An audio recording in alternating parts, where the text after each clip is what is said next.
Hello नमस्कार दोस्तों आज हम बात करेंगे एक वेब सीरीज़ रिलीज़ हुआ है नेटफ्लिक्स पे। उसका नाम है डार्क और ये नेटफ्लिक्स में 27 जून को रिलीज़ हुआ है। अब जाके देख सकते हो।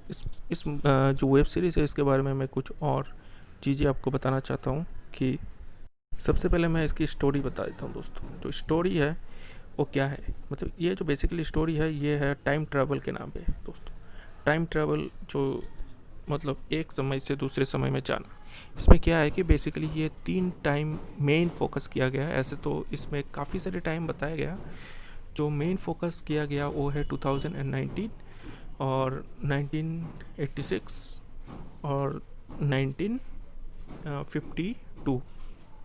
ये जो 3 टाइम है ये बताया गया और इन सब में 33 ईयर्स की गैप है।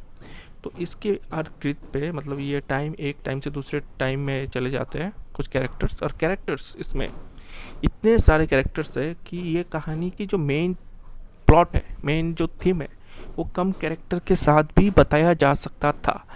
पर जो हमारे डायरेक्टर है उसको इस सीरीज़ को थोड़ा सा बड़ा करना था, क्रिएटिव करना था और मोर कंफ्यूजिंग और एंगेजिंग करना था। तो इसलिए इसने कैरेक्टर को थोप के डाला गया। जो इसकी जो मेन थीम था वो एक्सप्लेन करना था कि एक इस तरीके से भी हम सोच सकते हैं कि टाइम जो है वो हम टाइम मशीन इन्वेंट कर सकते हैं, दूसरे टाइम में जा सकते हैं। तो इस जो मेन थ्यू है इसको एक्सप्लेन करना था।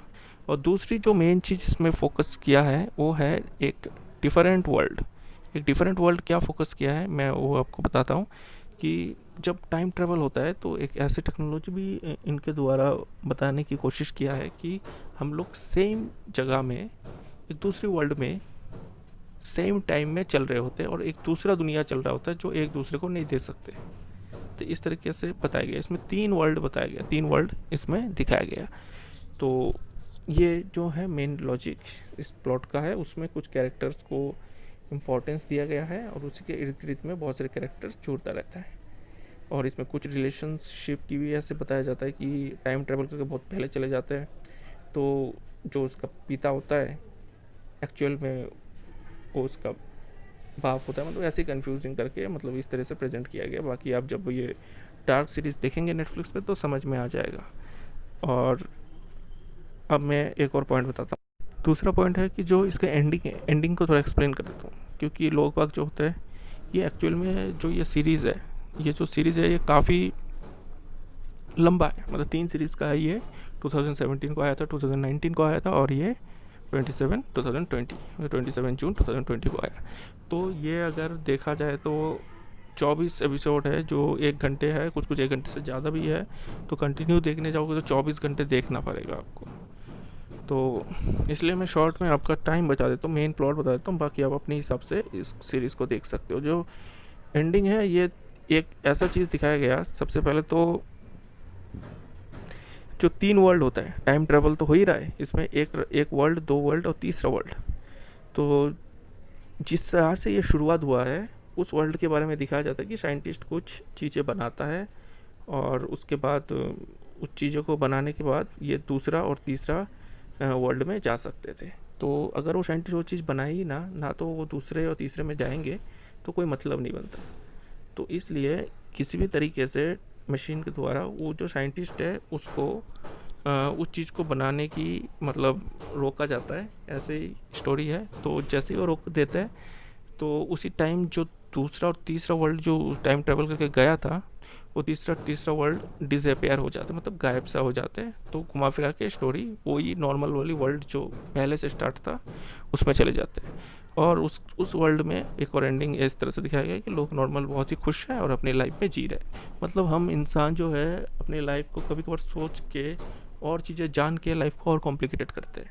तो इसमें यह बताया गया कि लाइफ को जितनी सिंपल तरीके से सोचो और जो आपका पल है उसमें आराम से खुशी से जियो, वो ज़्यादा अच्छा है।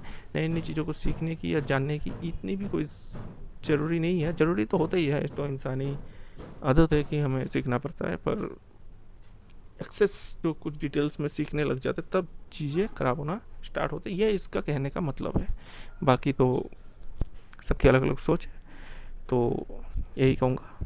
अब जो मैं डिस्कस करूँगा आखिरी पॉइंट है कि मेरा इसमें फाइनल मतलब क्या राय है, ये देखना चाहिए कि नहीं देखना चाहिए। देखिए लॉकडाउन चल रहा है, और कुछ किसको बहुत बोर होते हैं, काफ़ी लंबा सीरीज़ है, इसको देखिए, मास्टरपीस है। जिस तरह से इसको लिखा गया और स्टोरी को बताया गया, ये बहुत ही काबिल तारीफ़ है, एक्स्ट्रा ऑर्डिनरी है। मतलब इस टाइप की जो फिल्म से है उसमें एक्स्ट्रा ऑर्डिनरी तरीके से सोच के ये शूट किया गया, बेस्ट मैं कह सकता हूँ, बेस्ट मैं कह सकता हूँ। तो आप अगर इसको देखेंगे, ज़रूरी कुछ नई कॉन्सेप्ट और नई चीज़ों के बारे में पता लगेगा और आपको इंटरेस्टिंग भी लगेगा, इन्जॉय भी लगेगा। हाँ, पर नेटफ्लिक्स में इसको हिंदी में ढूंढना मुश्किल है अभी, तो इसको सबटाइटल, इंग्लिश सबटाइटल में आप देख सकते हो। तो मैं तो कहूँगा इसको देखिए। थैंक यू फ्रेंड्स अपनी कीमती समय देने के लिए। फिर लौटेंगे कुछ अलग वीडियो में अलग टॉपिक के साथ। Thank you.